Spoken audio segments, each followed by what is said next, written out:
we just want to give a special thank you to you guys for doing this today. And last but not least, thank you so much to Miami Retreat. Without Miami Retreat today, we would not have this virtual panel. So thank you so much, Miami Retreat, for holding the space and letting us all come together and talk about something that we all feel passionate about and others feel passionate about as well, which is wellness. Before we start, we're going to start off with some quick intros. I'll go first. I'm Tayler Alverez, and I'm your host for today. And I work in two different kind of fields. I'm an event manager by day and life coach in life overall.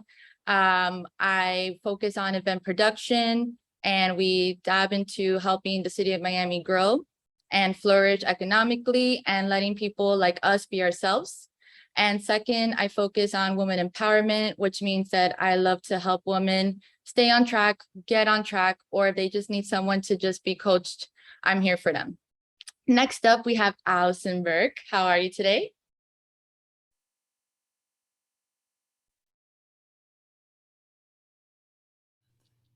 Am I muted? Okay. Hi. Allison here. I'm a personal trainer. I've been a personal trainer now for about 12 years. I primarily currently teach fitness classes, functional training, previously bodybuilding, any type of training that anyone needs to learn, but overall just helping people implement a healthy routine into their lifestyle, improving their eating habits, just kind of helping and teaching people how to incorporate a healthy wellness routine. Nice. And you also offer services, correct? I do, yes. So I have an online subscription that allows people to work out with me virtually. So every morning at 6:15 a.m. I do strength training and mobility work, and every evening at 7 p.m. we do cycling classes. So I have a studio here in my home, and I stream live for free. So if anyone doesn't have the means to subscribe, they can always tune in for free through any type of live stream platform. So whether it's Facebook, Twitch, LinkedIn, there's 5 of them, I'll tell you later. But and then if they want to actually be seen by me, which allows me to correct their form and just actually coach them virtually, then they get the Zoom link when they subscribe as a member.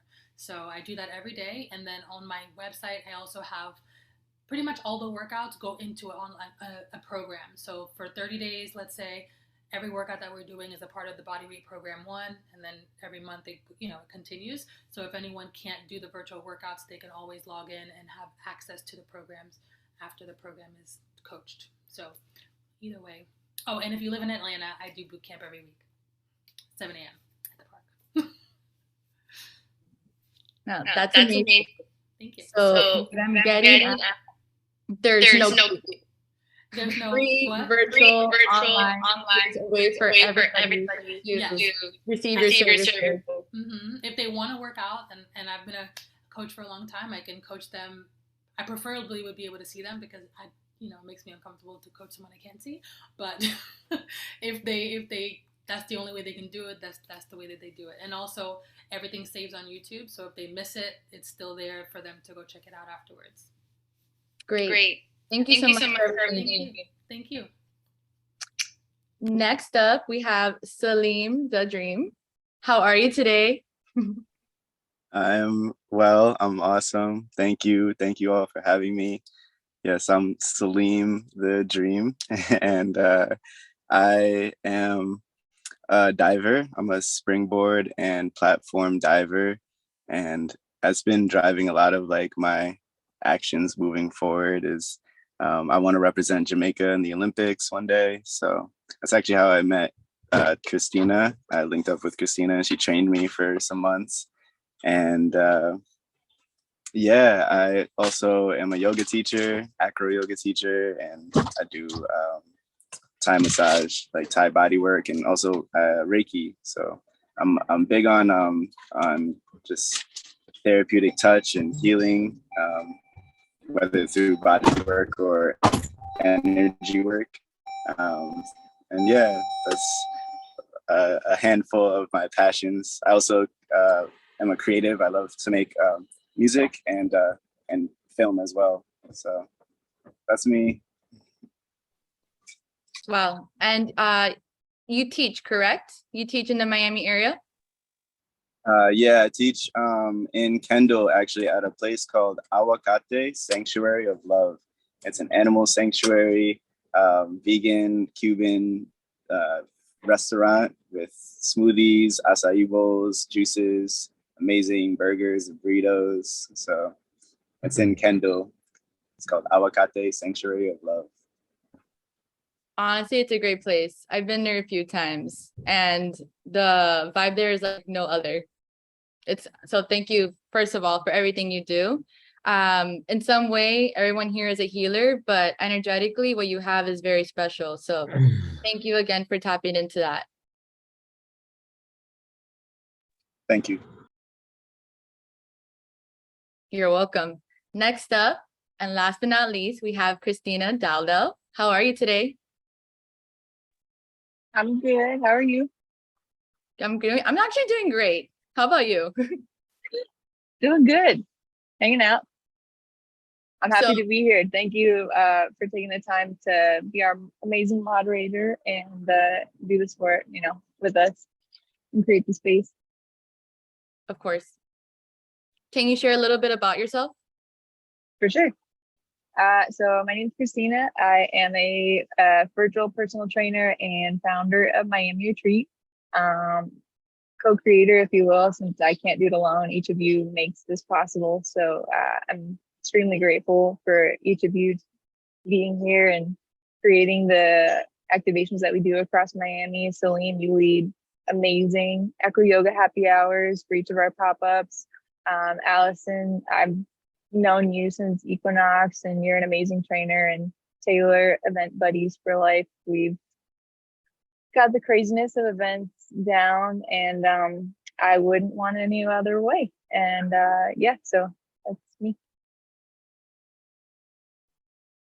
Thank you for creating Miami Retreat from your spare time. Like it's very special when we know that we have to make a living, but we feel that we were called to something bigger. And unfortunately, we have these factors that make us feel nervous paying the bills and needing to succeed in a way. But when you accept the calling and you go for it and you take on just a little bit more pressure, great things can happen, which is what happened here in Miami Retreat. And we all came together today because of you.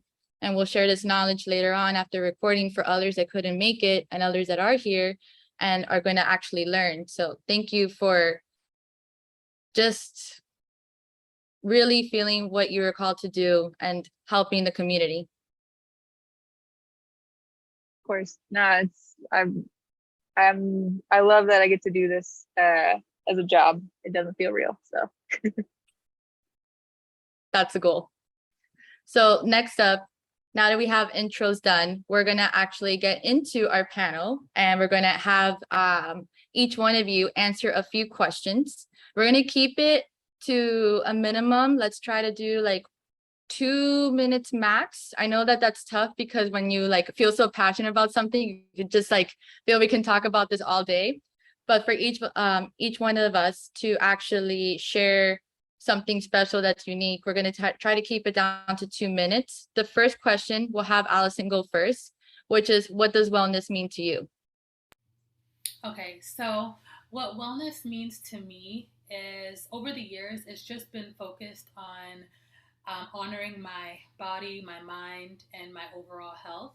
And I think that it can get easy with the hustle and bustle of life to not prioritize ourselves.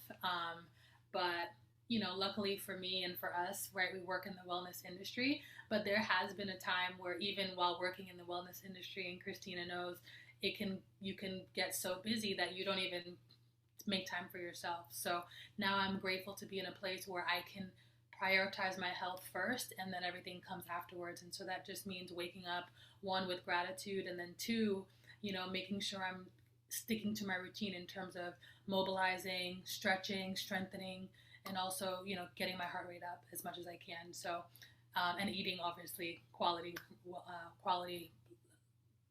low processed foods and stuff like that, just to make sure that I'm taking care of myself.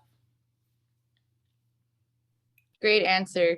You started off, I feel something that we all have trouble with is that when we feel that we have a special gift, that we want to go out there and help everybody else. And then because we did the work ourselves, and then we're like, okay, time to offer our services, that we stop treating ourselves and we stop treating our temple correctly. We feel drained, and then it kind of becomes this part of life where we feel burnt out. So being super aware of everything you just said, the gratitude, the diet, the fitness, and just also not pushing yourself is a really good formula for success, especially in the Absolutely. community. Yes. Salim,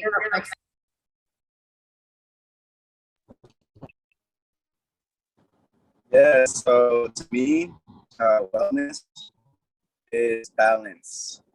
One of the most interesting things I learned in anatomy, like my first year of college, probably learned it like before in science class, but it clicked this year. And my professor had said, he had talked about how the body is always like working to achieve homeostasis. And from then on, I like applied that to life, where I'm, I guess, always like working the same way that the body's working, like naturally just trying to have a certain level of homeostasis. And I think there's a whole lot of like, variables and factors that go into like wellness, but being able to like balance that in a way that just keeps you happy, to me is wellness. Yeah. In the spiritual realm, it's feeling and aligning yourself in a spiritual way, but scientifically it has a lot to do with it too, which is regulating your nervous system and seeing what makes you feel triggered in a way that can actually keep you balanced, which is like the key word there, or it can set you off balance, and then you have this like cycle that you're going to keep going into until you just finally become aware of like, okay, like this really does trigger me in a way that if makes my homeostasis like go out of whack, and the nervous system and all those chemicals inside of us as well.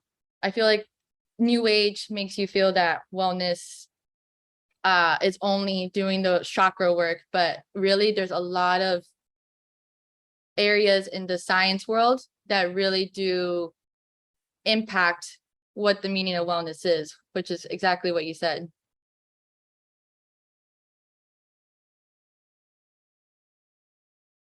Krystina, what do you feel?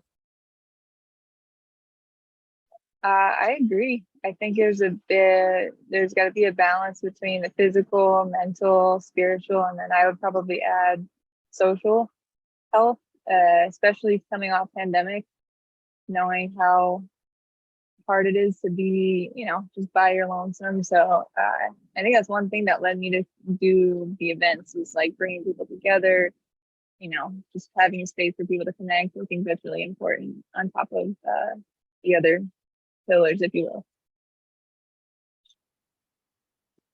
Very true. Because without your events, people that are like-minded like us can then interact with other people. And exactly what we're trying to do today is help others like learn and grow and come out with something that we didn't know before. So that social interaction is also part of like the wellness.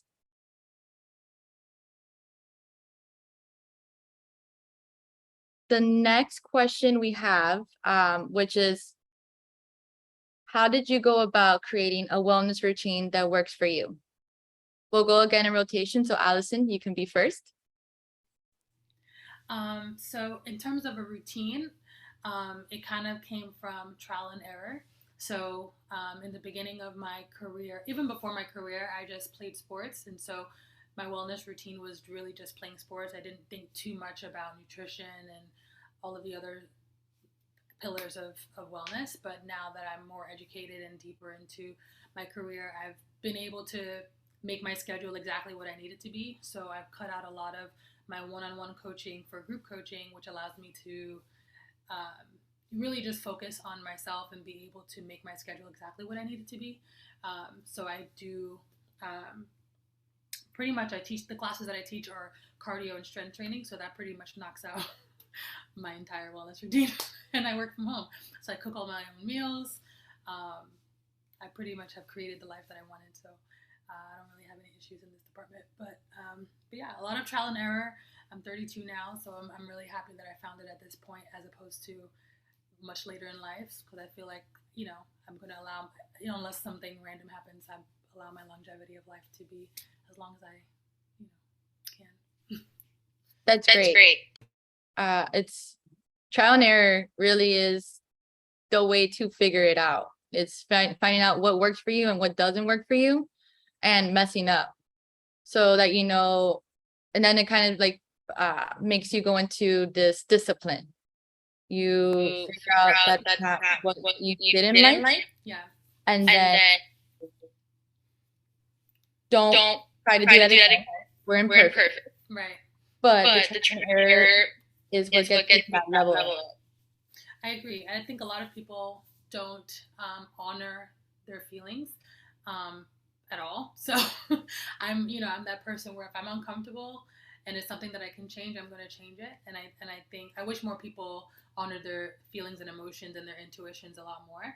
But for me, I knew that I had control over my schedule, or at least I could have control over my schedule if I really wanted to.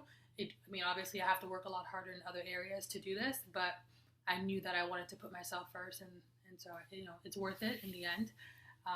So I hope that more people will take that control back. Thank you. Salim, how did you create your own wellness routine? For me, I paused and slowed down and just took a minute to like really center myself and tap into my intuition and just noticing what feels good for me. Because growing up, I played a lot of sports, and I think like the wellness routine is like ever changing. Because when I was playing like football in high school, like it looked a lot different than now. I'm training for the Olympics and I'm teaching yoga, and so a lot of different activities are going on in my life, and the wellness routine definitely looks a lot different than before. But I would say one thing for me is fasting, going through some fasts, like not eating for a day or 2 days or 48 hours, however it is, done like some juice fasts, and just those moments in time have really helped me like connect to like my body and like what really like Tayler was saying before, or no, Tayler, what you were saying before, Tayler, about triggering, like the triggers that affect you. Just I feel after a fast, I really am like in tune with my body, and so even now, like Krystina hasn't trained me in a while, and I'm my own trainer now, and so I like have just been able to tap into like what is my intuition telling me about where I have to move forward, what I have to do for my body to get better in the way that I want it to get better. That's amazing. And go you, first of all, for the fast. That's very impressive that you have trained your body, and again, discipline.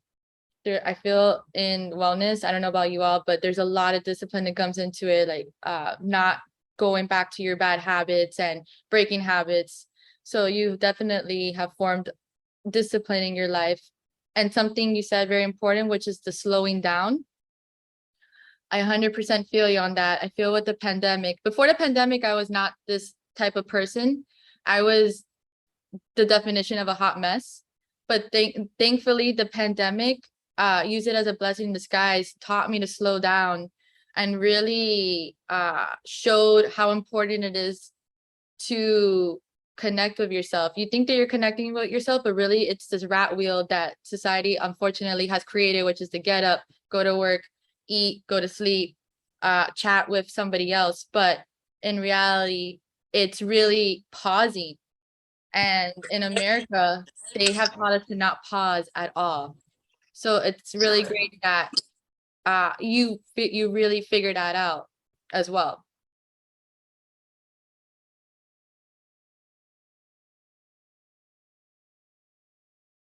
Krystina, what does your routine look like, and how did you come about it?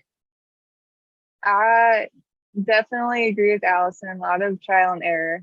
I think I've found every single trend. Like I've done so many different modalities like yoga and animal flow and bodybuilding, and kind of just as I've found each new one, incorporated it for a little bit, just trying to see which one works for me, which one do I like the best.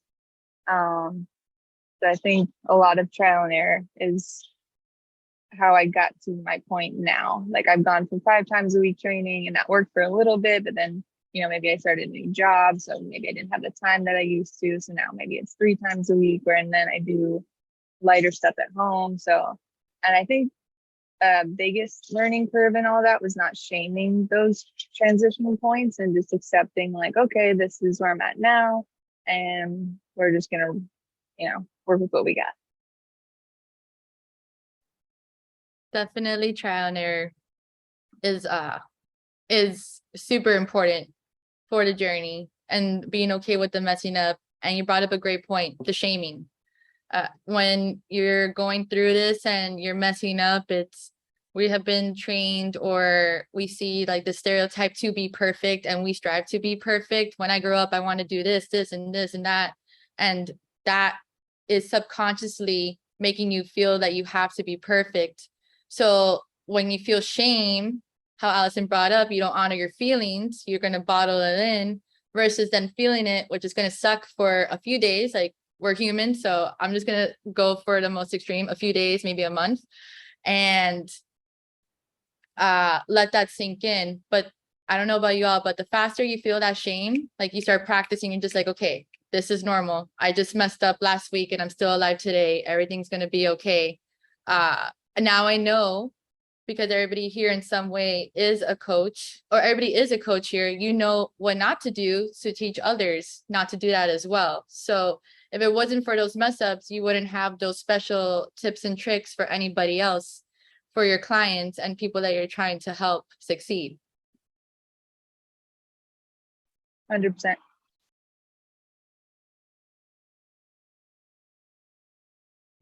Sorry, we're on question number 3. So the next one, Allison, why did you get into the wellness industry? So I got into the wellness industry in terms of coaching.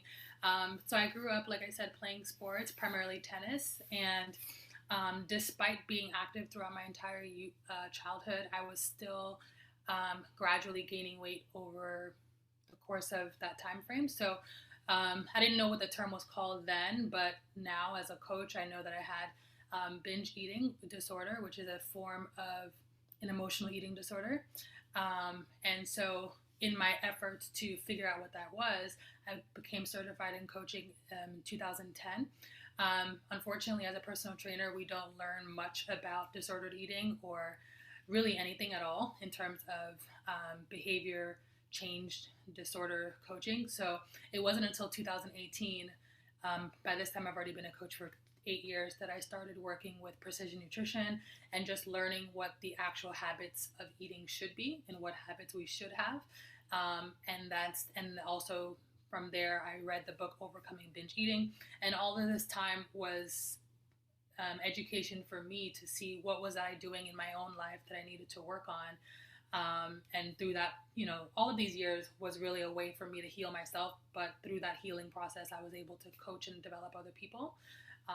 So it started as a way for me to coach myself, but it became a career and a passion along the way, in summary. Wow. So your journey started off from a binge eating disorder, right? And then from there on, you how did you, like, what was like the first step you took to feel that you wanted to overcome this?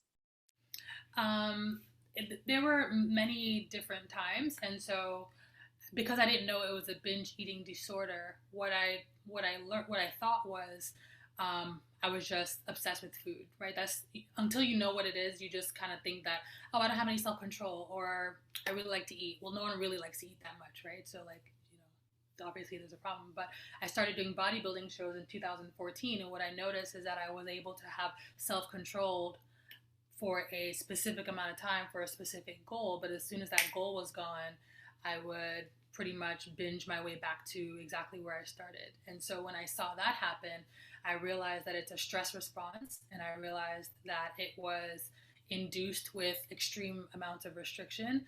And I learned, well, as you do things, you learn, right? And so again, I took a break from that from 2014, 2016.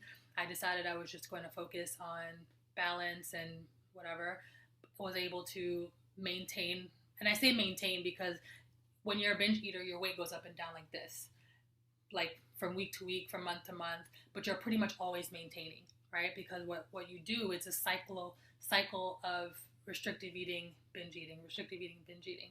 2016, I did another bodybuilding show because I was like, I can do this, so I can get into great shape, whatever. I did the same thing again, and the exact same thing happened. So instead of trying to transform myself in a specific amount of time, I just implemented those habits in 2018, like I said, and then started being able to coach those habits. And the more I coached, the more I learned, the more I practiced, the more I coached. It's like a cycle of learning, implementation, and application. So actually, at the end of 2020 is when I actually read that book, Overcoming Binge Eating. And that's when I actually was like, oh, that's what this is. So it's not, and so that's really when I put a stamp on it. Like, this is exactly what that is.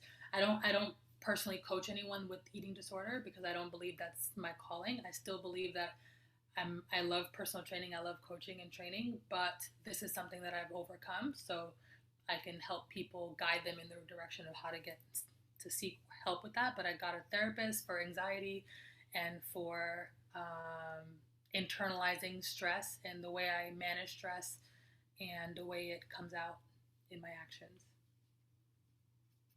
Well, thank you for sharing your story.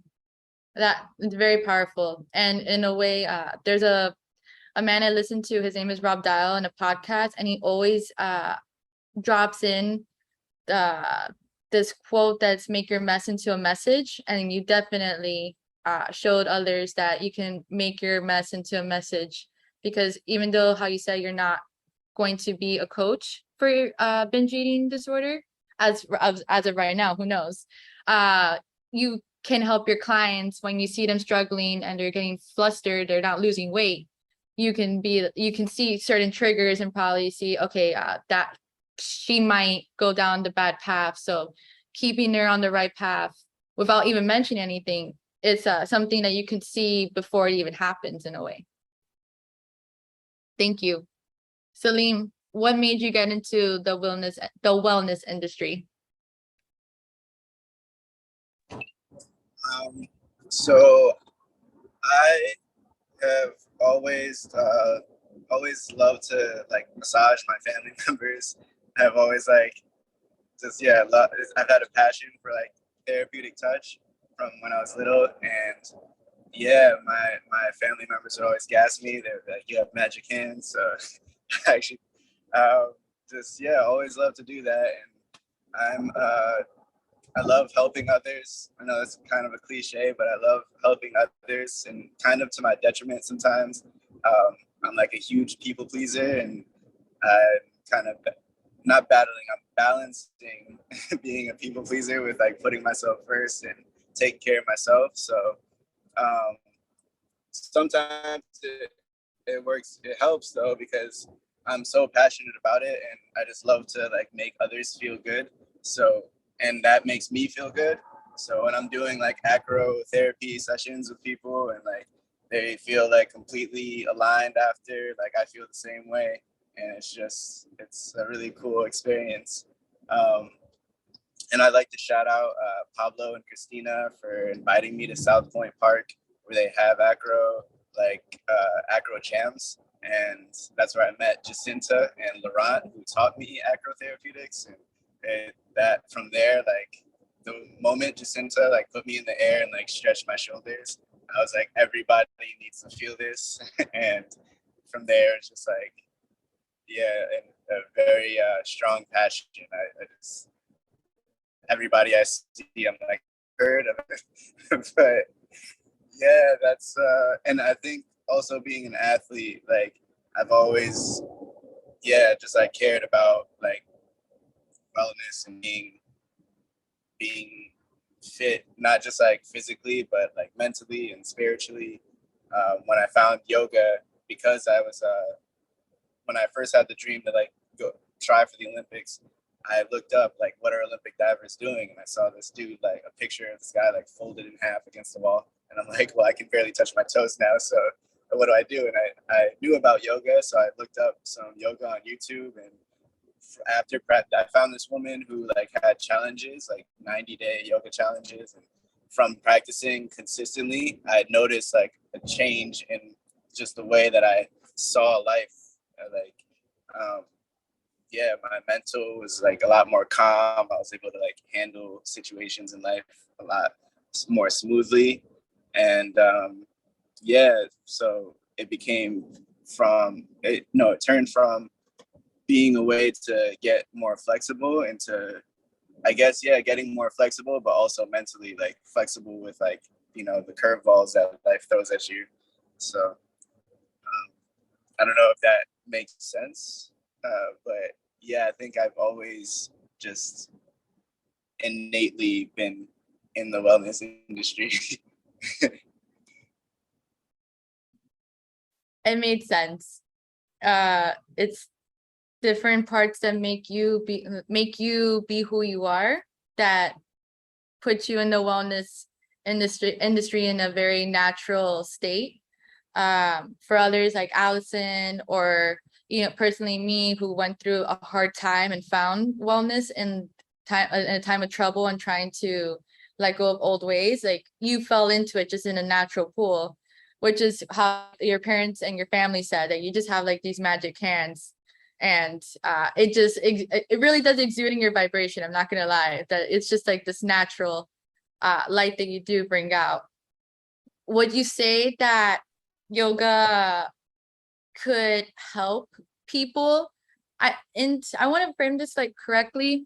Would you say that yoga helps you be more conscious of your decisions moving forward, like in a mental and in an active way, and even watching what you eat? Yes, absolutely. Like the minute you asked that question, that came to mind is that I've had, because I actually love to eat food too, and like any kind of food, like it's just I'll stuff my face. People always tell me to like slow down when I'm eating. I'm like, this is just the way I enjoy eating, and so but like through yoga, I have like again like become more in tune with like what's right for my body. And sometimes like before a yoga class, I'll be craving like eating like the most greasy or like you know heavy food, and then after yoga class I'm like, actually all I really need right now is water and like I don't know, I'm just making up an example, but like a PB&J or peanut butter and banana. Like I don't need that like burrito that I wanted to eat before yoga class. Like, you know, so I just needed some water. And so, yeah, yoga really like, I think helps you become more in tune with like what is right for your body. Absolutely. There's a joke that my friend told me once, that when you leave a yoga class, you don't want a pizza, you just want a salad, which is like very rare for us sometimes. When I was starting yoga, I craved like the worst food ever. And now, thankfully, because of yoga, it's like, okay, the kale actually looks more appetizing than the pizza. Krystina, what made you get into the wellness industry? The industry kind of came as a curiosity, but into fitness, it was kind of like for my own necessity. I think it was actually after going, I started getting invited to Muscle Beach and getting invited to the Acro Jams and seeing people helping each other out. I'm like, oh, this is such a great thing we got going on. And I got offered an opportunity to work as a personal trainer at a gym on South Beach. And I'm just like, yeah, I'll go for it. So that's kind of what led me into everything. But it was a general curiosity of like, wow, movement culture is kind of cool. Yoga's kind of cool. Corrective exercise is really cool. My dad's a doctor, but never wanted me to go into medicine. So I was always kind of mindful of like keeping safe. And I really liked how corrective exercise was a way to like kind of get into it without having to go that route. And so I'm like, oh, like I want to try this in like a professional setting. And that's what led me to active wellness. And then subsequently Equinox, where I met Allison, and then Salim, where we coach a little bit. So it's been just a big journey of like following my curiosity into movement, how to move better, how to present it in different ways for people at different places in their life. And that's kind of how it got started.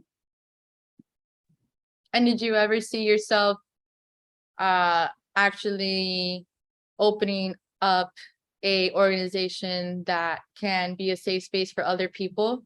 The Miami retreat, for example, that really gave an area for people to come and then practice practice wellness. No, not at all. I was like, this is fun. Like, I love being able to like, be one-on-one with someone. And I think there was a tipping point of like, while I was training, I was also doing event marketing. So like promotional stuff, helping out with the events across Miami. And I'm like, wouldn't this be cool if I could bring this to like more people? And then I think it was one event we did with Equinox where another trainer friend of mine, Freddie, was like, wow, this doesn't seem too hard. We could do this. And I'm like, all right, let's give it a shot. And that was the first one that we ran January 4th, 2020. And that was the first one and the last one before everything shut down. So I was like, all right, how are we going to move forward with this? And I think I saw something in it that I really wanted to keep diving into. So I'm like, I'm just going to keep running with it, see what comes of it. And here we go. Thank God he didn't give up. So we're coming close to time, but there is one question that definitely want to end it on a great note. So we'll skip question number 4, but we'll ask the last question, which is, what is your favorite client experience of yours that makes this all worth it at the end? Miss Allison? Okay, so I have a client, her name is Ty, and we've been working together now since April, so 4 or 5 months. And recently she said that she noticed her son starting to kind of like mimic her habits of like eating fruits and vegetables without her telling him to, which I thought was really cool because this is her first time working out, her first time changing her eating habits at all. And this is the most consistent she's been at any attempt of overall wellness. So I thought that was really cool how impactful our like us focusing on ourselves, even if we're not pushing it on other people, how we can still be making a positive impact by just focusing on improving ourselves. So I thought that was pretty cool. That's great. You probably felt like $1 million, right? Yeah, I did. I was, because as a coach, sometimes I don't know how you guys feel, but I'm very results driven. If someone is paying me for a specific result, sometimes I don't feel successful until I see it. And so while she hasn't yet lost weight, she has been very consistent with making effort in choosing better foods and like slowly making those habits her lifestyle. And so to me, it shows that she's doing it regardless of the result. The result is the lifestyle, right? And I think that it opened my eyes to see that there's more than just her meeting the initial goal that she signed up for. The overall lifestyle change that she's making. She's actually doing it so much so that her family is seeing it and mimicking her. So I thought that was incredible, and it really definitely changed the way I look at what results are. Well, you said two great statements there, which is that the results is the results is in the lifestyle, and then also that your the way you perceive results pivoted into some other shape, some other idea, which is kind of that has less ego involved, which is great. Definitely, because as a coach, especially if someone says, hey, this is what I would like to achieve in 4 months, and then they ask you if you think that's realistic, and you try to manage their expectations, and if you don't achieve that at all, I don't know how about you guys, but sometimes I do feel like a failure. And so despite knowing that change takes time and all of these things, a little part of me still feels like, man, you failed her, So just being able to know that I didn't, because she is doing it and things are happening and things are changing, it made me feel a little bit better about my ability to help her. I'm really glad you experienced that.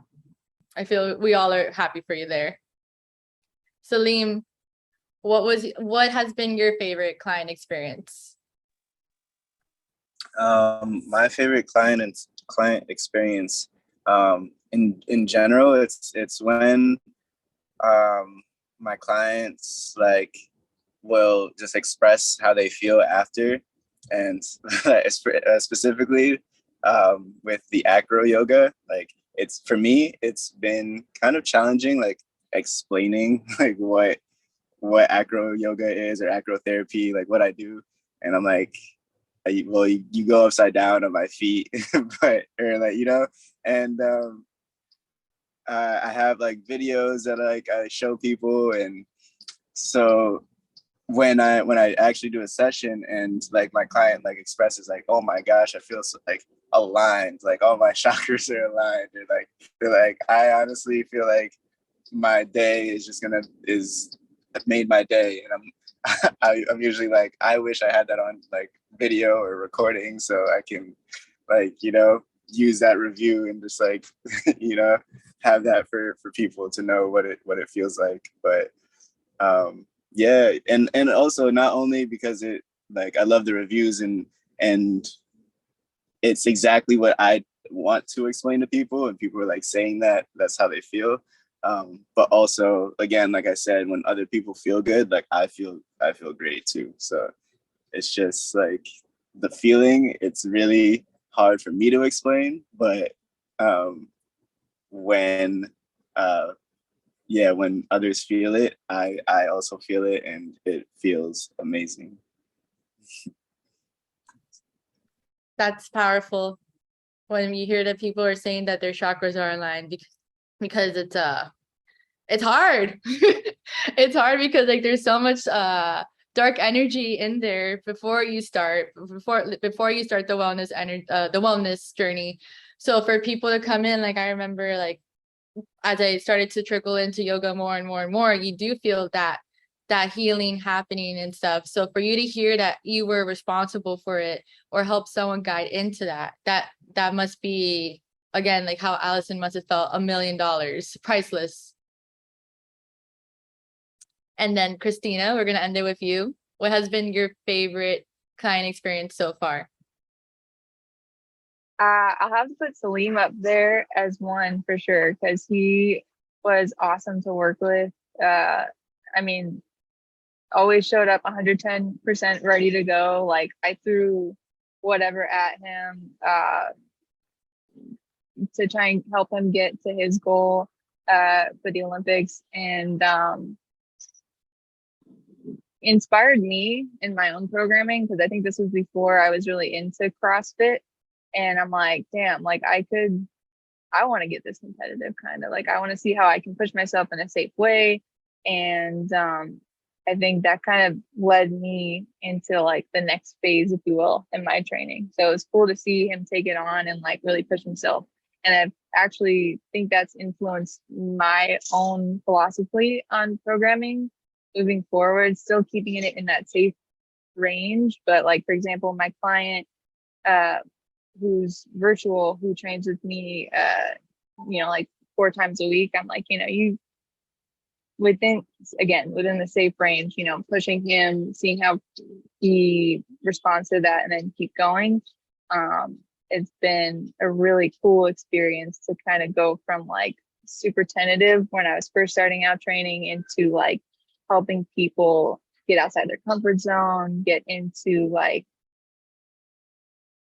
stuff they never thought they could do. Like now he wants to try like muscle ups and things. And I'm like, alrighty, like church. And, he's fully embodied it because he took, at home training's hard, like point blank. It's, if you're trying to try to do any goal from home, it's very discouraging when it's just you in a room and a little sheet of paper or a program in front of you. And I think we've all done that at some point over the pandemic. And, he's built a whole gym in his office now, and he's just completely embodied it. So I'm super grateful to Salim for trusting me in the process and the whole experience as a whole, and makes it worth it. That's great. That's news that you pushed Salim that hard, and the goal of him getting to the Olympics, and then you also learning while you were with him in that process. So it was like a win-win situation, right? You got to unlock a part of him that he was trying to reach, and then you were also unlocking a part of yourself as well, right? For sure. And being a like new trainer starting out, having to be that like having the self-esteem of the leader and the coach. I was a very shy person for a lot of my life. So having to like move into like a leadership role and like encouraging others, it's been a long process, but it's super worth it. And Salim, that is major thanks to you for sure. Thank you. And I want to add that, like, yeah, Krystina is the real deal. Like, I love her approach to how she trains. And yeah, it's so funny because there's this just juxtaposition between like, she's so sweet and like so nice, and then like we were training and like I really feel like she was just like going so hard. Like I've never, not that I've never trained that hard, but it ties for like as hard as like in high school when I played football and I had like that, that stern like football coach, like that's a level of training that she put me through, and I was like ready to cry sometimes internally, and it was amazing. I was so appreciative of her help, and that's what kept me inspired to keep going even after like we weren't training anymore. I appreciate the reference to a coach or a football coach. Hopefully not like one of those like military-esque dudes who are just like, nah, no matter what. I always give like some leeway. Like if it's not comfortable, don't do it. If it's too much, I definitely want it to be within, that something that feels good to do.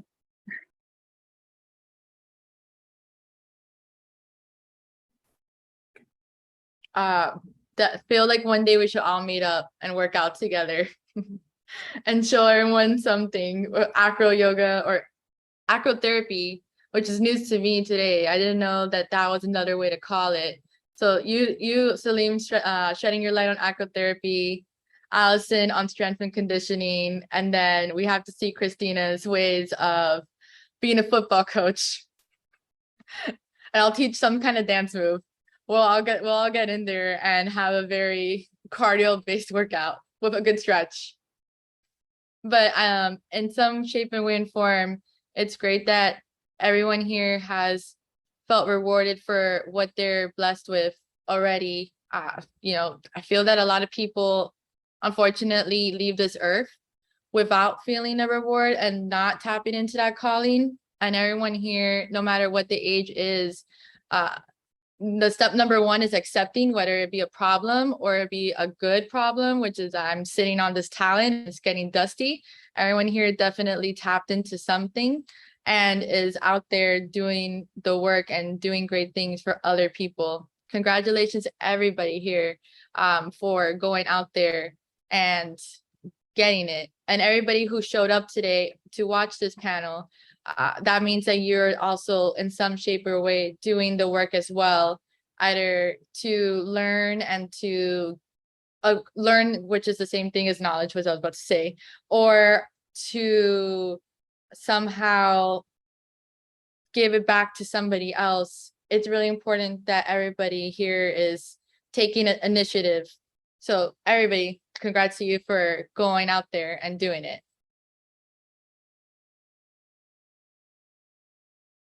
I guess what we can do right now is close off unless somebody has anything to say or has any questions.